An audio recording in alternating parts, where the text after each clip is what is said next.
We watched Hide and Seek. Hold on. Anyways, I'm kind of shocked how good this movie is. That I guess I shouldn't be too surprised because it's Robert De Niro and Dakota Fanning that, you know, if you put those in front of somebody right now, you would assume the movie's basically an 8 right off the rip. And this was 20 years ago, so there's no reason to think it wouldn't be good. I will admit, it's got a weaker third act, but for Movie Club, this is a pretty great delivery because I feel like a lot of people have seen this movie and I've never gotten the chance to experience it. John Polson's got like kind of a spotty history. He's got Swim Fan in there, which I assume was good because it was popular at the time, but I guess off the top of my head, I don't really know. I'll have to check it out. I like this. It stays pretty tense. It's got this weird, creepy vibe that a couple of times I wasn't sure whether it was something supernatural or imagined, and I was excited to see a little bit more of it. And you know, parts of it you're pretty sure there's like a dude hiding in the house somewhere. And of course, De Niro's character has such a gigantic manse of a house. It's super possible it'd be super easy for somebody to be hiding in the house.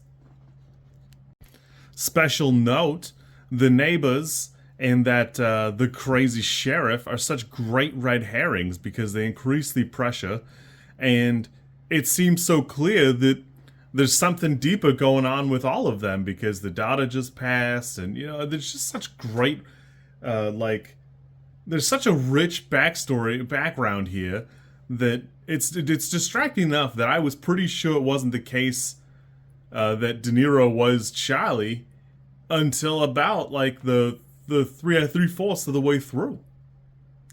I'll give you that the last third of this movie's pretty weak. It's somewhat derivative, but the performance is pretty great.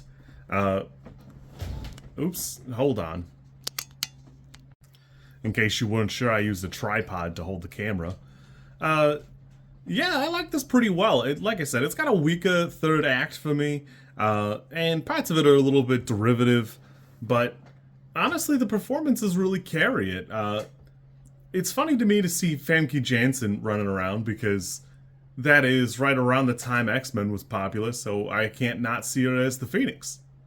Which is funny because, you know, she's barely in this movie and, you know, she does a good job. It just is like a funny thing that I always thought she would have a bigger career later on. And, you know, she's been around, she's been in stuff, just not the way I thought it would be. If you're not aware, there are 4 other alternate endings in this movie, and I think we ended up with what is probably the best one. It's not outright telling you that everything is okay. It's bordering on it, and, you know, obviously she's in the best possible scenario there.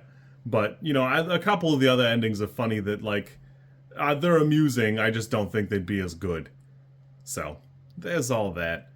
I had a good time with this. This is a solid 6 for me. It's not quite an 8, but, you know, when I saw De Niro's name pop up in the thing, I was, oh my god, what?